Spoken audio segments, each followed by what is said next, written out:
¿Qué tal? ¿Cómo están? Mucho gusto. Estamos estrenando nuestro primer número de este esfuerzo que se llama El Diluvio, que somos un grupo de provocadores que queremos llamar al debate sobre lo que está ocurriendo en la democracia mexicana y a nivel mundial. Para iniciar este esfuerzo, comenzamos con esta entrevista con Jorge Javier Romero, estudioso, académico y bueno, pues escritor de muchas obras y con quien nos hemos acompañado en estos últimos años. Así es, Jesús, qué gusto conversar contigo sobre este proyecto que espero que realmente se convierta en un esfuerzo de agitación, de defensa de la democracia en el mundo y en México. Me gustaría, si nos puedes platicar, para que ustedes sepan, Jorge es el director de este proyecto que pretende ser primero una revista de debate académico, pero más allá de la revista, y tú me corregirás si estoy diciendo o si me estoy saliendo como de la idea, más que la revista también lo que queremos como El Diluvio. Jorge, ¿tú crees que deberíamos estar preocupados, como lo hemos platicado en corto y al momento de emprender este proyecto? Y en otros lugares del mundo, por supuesto que hay preocupaciones. Ahora lo que vemos es que esos procesos pues fueron en la mayor parte de los casos fallidos, ¿no? Lo de América Latina es muy preocupante porque América Latina, con muy pocas excepciones, Chile, Uruguay, no ha logrado consolidar democracias gobernables. Y entonces el problema central es que sin democracias, sin sociedades abiertas, la posibilidad de sacar adelante sociedades de derechos es mucho más complicada, ¿no? Te escucho y me parece que entonces estamos hablando de un periodo. Tú hablas de la Segunda Guerra Mundial para acá, en el caso mexicano hablas del 2000 para acá. Pero si somos más ambiciosos y nos vamos a un par de siglos para atrás y vemos pues las independencias en Latinoamérica, vemos la Revolución Francesa cuando empieza este espíritu, pues eso, democrático. Estamos hablando de un periodo de tiempo relativamente corto. Claro. Entonces mi pregunta es... La libertad siempre ha sido muy frágil y bueno, lo que podemos ver es cómo este momento de desarrollo de la libertad individual, fíjate. ¿Tú crees que, obviamente, una de las características o rasgos que tienen todos estos regímenes que estamos viendo y comenzando a ver desde hace algunos años expandirse en Latinoamérica y en el mundo? Uno de esos rasgos es la necesaria polarización entre los ciudadanos. El punto es, las democracias liberales se ven cada vez más débiles, inoperantes, incompetentes ante la amenaza de los populismos. Esa es la gran paradoja que estamos viviendo hoy. Fíjate que ahora que mencionas cómo este tipo de personajes de liderazgo son capaces de manipular las emociones, y es un tema que estamos tratando en nuestro número del diluvio, nuestro número 0, es cómo la tecnología entra también, cuál es el juego de la tecnología el papel de la tecnología en este juego. Y uno de ellos es, la tecnología finalmente se sirve de algoritmos para conducirnos hacia donde mejor considera, de acuerdo a todo lo que conoce de nosotros. Exacto. Fíjate, hay una cosa que precisamente en el curso que estoy dando ahora en la UAM, uno de los temas es ver lo que se llamó la revolución conductista de la ciencia política, ¿no? Ese gran cambio que hubo en el análisis político hacia la mitad del siglo pasado, en la que se empezó a estudiar el comportamiento de los individuos respecto a la política. Y cómo, bueno. Te acordarás que en México no recuerdo si fue en 2015 o 2016, cuando llega Uber de manera explosiva, de repente los grupos de taxistas se manifiestan en contra y entonces en aquellas fechas el jefe de gobierno, vamos a revisar y vamos a ver qué está pasando, etc. Ahí, entre otros muchos ejemplos, queda claro, es un ejemplo claro de cómo las burocracias y los estados están superados en muchos momentos por el desarrollo tecnológico tan vertiginoso de parte de los estados. Sí. Pienso, por ejemplo, en el caso chino, en el que tienen este sistema de control social, en el que todas las cámaras están conectadas con sistemas de inteligencia artificial, que van a grandes servidores y analizan y dicen, Jesús Caudillo es un buen ciudadano o es un mal ciudadano. y a partir de ahí hay una calificación social. Orwell tenía razón. Orwell tenía razón, sí. Sobre este punto, hay un tema que estamos también tocando en el número 0, en nuestro número de debut de El Diluvio, y es la teoría del horseshoe, ¿no? La teoría de la herradura del caballo y cómo los extremos se tocan. En este sentido, ahora que hablas tú de esta herida social que en el caso mexicano López Obrador explota y en el caso de Estados Unidos es Donald Trump, me llama la atención si tiene remedio esas heridas, y me gustaría preguntarte en este sentido si es posible generar nuevos movimientos democráticos en esta época, en esta era, en este cambio de época que yo estoy convencido que estamos viviendo. Es posible generar nuevos movimientos democráticos y la lucha por los recursos. La lucha por los recursos, sin duda alguna, la lucha por los recursos y la presión migratoria. La presión migratoria, que ya de por sí es una fuente riquísima para el populismo, porque construir un discurso polarizante ubicando al enemigo como los distintos, los migrantes, es muy fácil, ¿no? Entonces, y la presión migratoria va a aumentar, y eso puede aumentar también los rencores sociales frente a esa migración.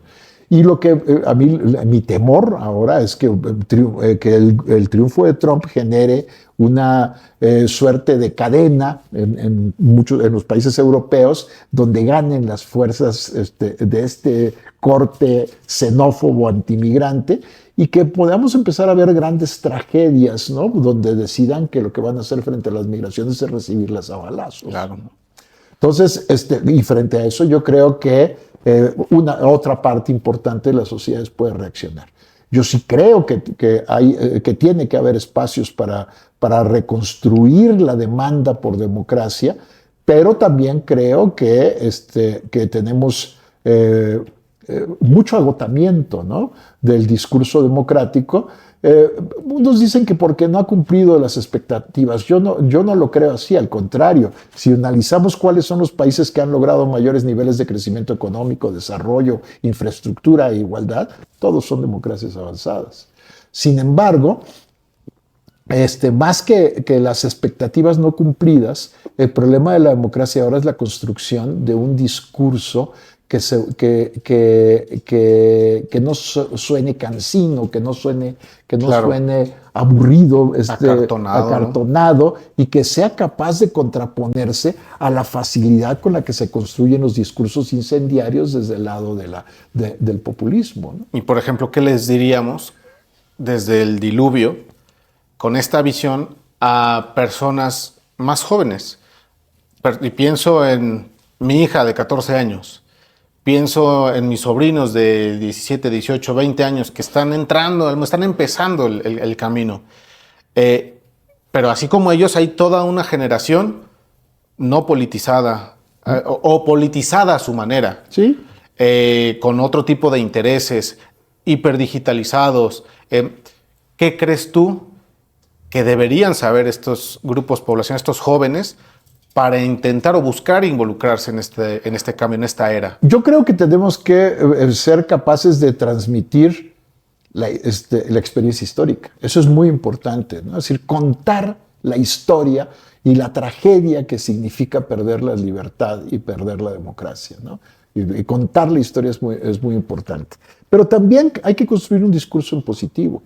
Eso es lo más relevante. ¿Cómo construimos un discurso en positivo que diga: no, el futuro tiene que ser democrático, porque la democracia es la que nos garantiza que podamos evitar la concentración del poder de las grandes empresas depredadoras, que podamos evitar la concentración del poder de los grupos más racistas, más abusivos, y construir un discurso en positivo en donde construyamos, frente a la distopía que nos amenaza, una utopía de lo que puede ser una sociedad buena, ¿no? Claro.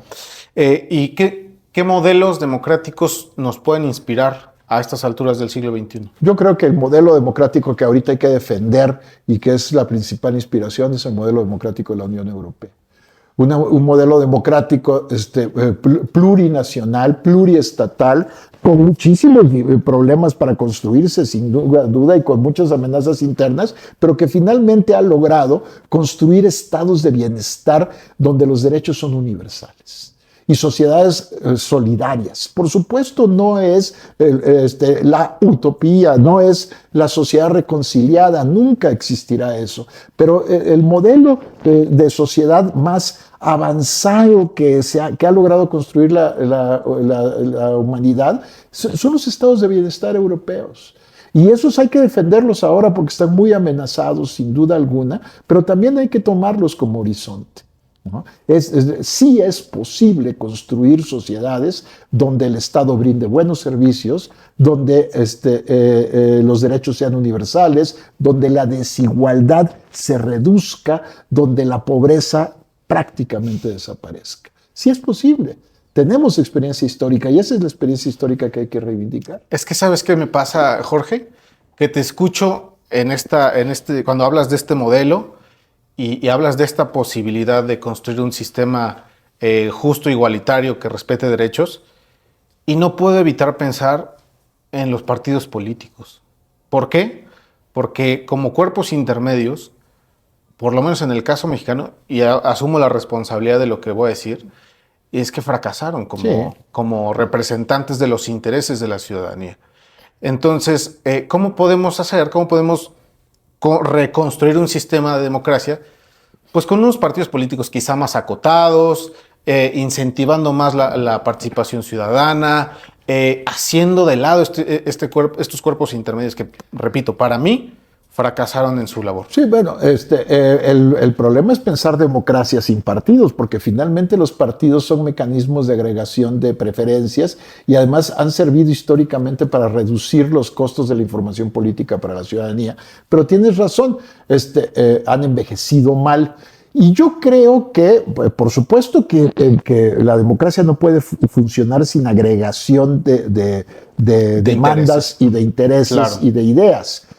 Pero tenemos una gran oportunidad de transformar la manera en la que se desarrolla la representación, porque la tecnología también va a permitir reducir el problema de agencia entre los ciudadanos y los representantes, claro, ¿no? Por un lado, y también va a permitir la participación más directa de la ciudadanía en temas específicos, ¿no? Los ciudadanos, las ciudadanas, en los temas que les afectan van a poder tener mucho más voz porque el costo de expresarla ha bajado enormemente.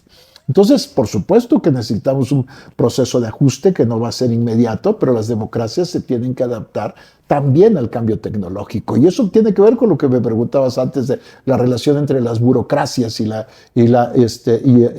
grandes tecnológicas. Bueno, tenemos que avanzar hacia una transformación del Estado, donde el Estado sea una organización que tiene una serie de responsabilidades frente a la sociedad y que es financiado por el conjunto de la sociedad, claro, pero que tiene mecanismos a través de los cuales puede absorber las demandas sociales de manera mucho más directa y con menos intermediaciones de lo que tradicionalmente ha existido a través de los partidos, ¿no? Me gustaría ir redondeando la conversación preguntándote específicamente sobre el diluvio.